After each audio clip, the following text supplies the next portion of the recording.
Gall bladder stone क्या होते हैं, गॉल ब्लैडर स्टोन क्यों बनते हैं, सर हम टमाटर खा लें हम या टमाटर ना खाएं। आज से कई साल पहले, तकरीबन 30-32 साल पहले इस तरह का हम खाना खाते हैं और एक्टिविटी नील बटे सन्नाटा। लेकिन ये कहना कि नहीं मेरे फादर को या मदर को गॉल ब्लैडर स्टोन हुआ था तो मुझे होगा ही होगा, तो अगर हम गॉल ब्लैडर में से स्टोन निकाल दें तो क्या हम ठीक हो जाएंगे? अरे हमारे गॉल ब्लैडर में तो बहुत छोटे छोटे स्टोन हैं, क्या इनकी सर्जरी आवश्यक है? इवन अमेरिका, यूके, कनाडा जैसे विकसित देशों में भी अगर पैंक्रेटाइटिस का मरीज आईसीयू तक पहुंच जाए।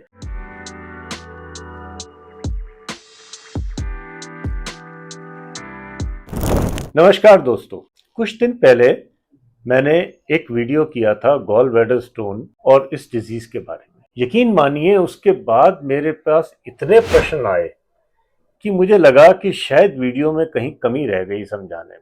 लेकिन प्रश्न तो बिल्कुल जायज थे जो लोगों ने पूछे। एक नेचुरल उनके जो डाउट्स थे वो बिल्कुल ठीक थे। गॉल ब्लैडर स्टोन क्या होते हैं, गॉल ब्लैडर स्टोन क्यों बनते हैं, गॉल ब्लैडर सर्जरी से पहले क्या होता है, गॉल ब्लैडर सर्जरी के बाद क्या होता है, क्या खाना है, क्या पीना है, क्या कर सकते हैं, क्या नहीं कर सकते। हजारों सवाल मेरे पास पर्सनल व्हाट्सएप पे और फेसबुक पे आए। तो मैंने सोचा कि अब एक वीडियो बनाते हैं जिसमें सारी चीज़ों को हम डिटेल में डिस्कस करेंगे।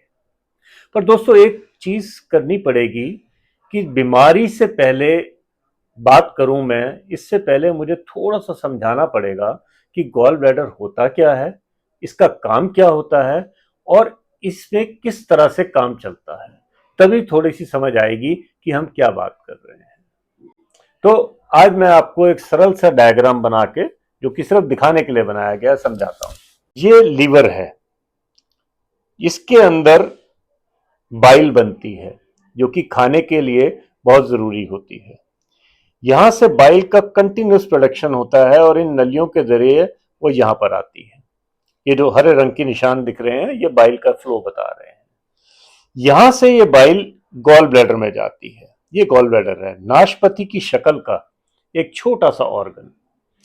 ये बाइल इसके अंदर आके रहती है और एक पतले पानी वाली बाइल का पानी को ये अब्जॉर्ब करता जाता है और उसको एक गाढ़ी चटनी की तरह बनाता जाता है। क्योंकि हम हर वक्त खाना नहीं खाते जानवरों की तरह, हमारे खाने के फिक्स टाइम है।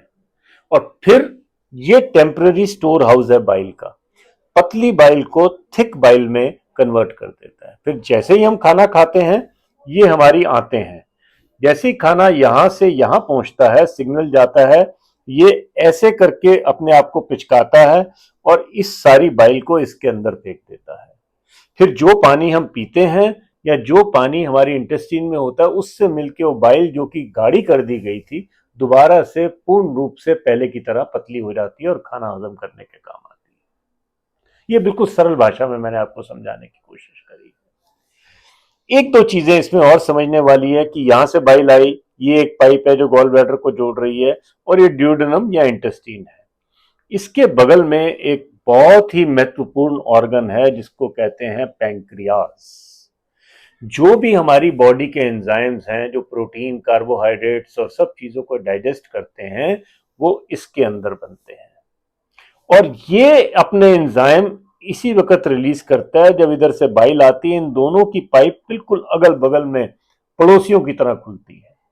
अगर इसके अंदर पाइप में कुछ गड़बड़ हो तो वो इसको इंपैक्ट कर देता है, अगर इसमें गड़बड़ हो तो ये वाली पाइप इंपैक्ट हो जाती है। बिल्कुल चिपकी हुई पाइप होती है क्योंकि इधर से बाइल आती है, इधर से एंजाइम आते हैं, तभी वो एंजाइम एक्टिवेट होते हैं और बॉडी के अंदर खाना डाइजेस्ट होता है। इतना समझाने के बाद अब हम बात करेंगे कि फिर पथरी बनती कैसे है।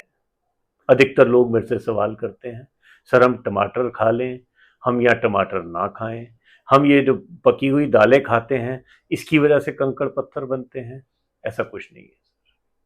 खाने पीने से गॉल ब्लैडर स्टोन्स का रिलेशन जरूर है, लेकिन किसी एक फूड आइटम के लिए हम बोल दें तो वो ऐसा नहीं है। आज से कई साल पहले, तकरीबन मान के चलिए 30-32 साल पहले, जब मैं मेडिकल कॉलेज में दाखिल हुआ तो हमें सेकेंड ईयर में पढ़ाया जाता था, क्योंकि अल्ट्रासाउंड नहीं था तब, मैं उस जमाने की डॉक्टरी बता रहा हूँ आपको, अल्ट्रासाउंड की मशीनें बहुत बाद में आई, सिर्फ एक्सरे होते थे, कि अगर कोई आपके पास फैट, फर्टाइल, 40 फीमेल, फ्लैचुलेंट फीमेल, ये 5 एफ होते थे, आती है और उसको पेट में दर्द रहता है, खाना नहीं हजम होता और अक्सर बहुत तेज पेट में दर्द और उल्टी आती है, तो ये मान के चलिए ये गॉल ब्लैडर स्टोन हो सकते हैं। ये ऐसे डायग्नोज किया जाता था। ये सारी चीजें वहीं की वहीं हैं, अभी भी ये सारे सिम्टम आते हैं, लेकिन फर्क कहां पड़ गया? 40 में। पहले 40 इयर्स का एक टारगेट माना जाता था और आज की तारीख में हम 15, 16, 17 साल, 18 साल के युवक और युवतियों में ये ऑपरेशन कर रहे हैं। तो ऐसा क्या हो गया? अब ये एज ग्रुप इतना नीचे कैसे आ गया? सबका ये मानना है कि एग्जैक्ट कारण तो नहीं है, लेकिन हमारा खाना पीना उसी तरह का है जैसे पहले था, बल्कि और खराब हो गया। फास्ट फूड का ज़माना है, प्रोसेस्ड केमिकल्स, प्रोसेस्ड चीज़, इस तरह का हम खाना खाते हैं और एक्टिविटी नील बटे सन्नाटा। आज ये आलम है कि अगर आपके पास 3 कमरे का फ्लैट भी है, कोठी की तो बात छोड़ दीजिए, और किसी को दूसरे कमरे से किसी को बुलाना है तो वो उठ के नहीं जाता है, फोन मिलाता है और बगल वाले कमरे में बैठे हुए बंदे से बात करता है कि यार एक गिलास पानी पिला दो मेरे को। और ये मैंने वो जमाना भी देखा है कि जब कभी मैं घर वालों के साथ जाता था, छोटा था मैं, तो अपनी मदर को कहता था मम्मी रिक्शा कर लें। मैंने रिक्शा? अरे 2 किलोमीटर तक तो जाना है, इसके लिए रिक्शा होती है क्या? तो खाना पीना वैसा ही है, एक्सरसाइज बिल्कुल जीरो। और मैं उस एक्सरसाइज की बात नहीं कर रहा जो हम जिम में जाके करते हैं। नॉर्मल सीढ़ियां चढ़ना, नॉर्मल पास तक पैदल होके जाना, ये सब चीजें बिल्कुल लुप्त हो गई हैं। कुछ तो ट्रैफिक की मार है, कुछ सड़कें हमारी ऐसी हो गई हैं कि चलना फिरना वाकई में ही थोड़ा खतरनाक हो गया है, बट फिर भी हम लोग एफर्ट भी नहीं करते हैं। तो हो क्या रहा है कि खाने का ओवरलोड है, कोलेस्ट्रॉल का ओवरलोड है, और इसलिए स्टोन बनते हैं। कुछ फैमिलीज में मैंने देखा है कि 6-6, 7-7 मेंबर्स को मैंने ऑपरेट किया है। इसका मतलब कि इसका थोड़ा सा जेनेटिक लिंकअप भी है, लेकिन ये कहना कि नहीं मेरे फादर को या मदर को गॉल ब्लैडर स्टोन हुआ था तो मुझे होगा ही होगा, ऐसा भी नहीं। तो प्रिवेंशन के तरीके हम बता सकते हैं, लेकिन उससे 100% ये बीमारी प्रिवेंट हो जाएगी, इस बात की गारंटी मैं नहीं दे सकता। तो अब आइए समझते हैं कि गॉल ब्लैडर स्टोन बनते कैसे हैं। यहां से जब लीवर कंटिन्यूसली बाइल बनाता है और वो गॉल ब्लैडर में जाती है, वो उसको कंसंट्रेट करता है, गाढ़ा करता है। एक स्टेज ये आती है कि ये गॉल ब्लैडर खराब हो जाता है। उस हालत में इसमें इतनी ताकत नहीं रहती कि ये बाइल को आगे बाहर फेंक सके, लेकिन उसको गाढ़ा करने की प्रक्रिया चलती रहती है। तो वो गाढ़ी चटनी की तरह जो बाइल थी वो सूख के कंकड़ और फिर कंकड़ से पत्थर की शक्ल लेती है। इसलिए जो अक्सर मेरे से सवाल पूछा जाता है कि हम किडनी स्टोन में से किडनी स्टोन के लिए किडनी में से स्टोन निकाल देते हैं, तो अगर हम गॉल ब्लैडर में से स्टोन निकाल दें तो क्या हम ठीक हो जाएंगे? नहीं, हम ठीक नहीं हो पाएंगे। ये बात समझ लीजिए ध्यान से।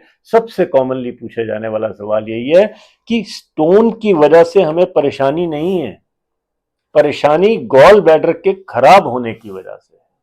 अगर मान लीजिए मैं किसी भी तरह से आपके स्टोन निकाल भी दूं, आप ठीक नहीं होंगे, 6 महीने में ये स्टोन दोबारा बन जाएंगे, क्योंकि गॉल ब्लैडर ही खराब हो चुका है। यहां पर स्टोन बनते हैं, ये कई तरह के होते हैं। छोटे छोटे कंकड़ टाइप होते हैं, राई के दाने के बराबर होते हैं, या बड़े कंचे की तरह होते हैं। इन दोनों को भी समझना बड़ा जरूरी है। कई बार लोग आके कहते हैं अरे हमारे गॉल ब्लैडर में तो बहुत छोटे छोटे स्टोन हैं, क्या इनकी सर्जरी आवश्यक है?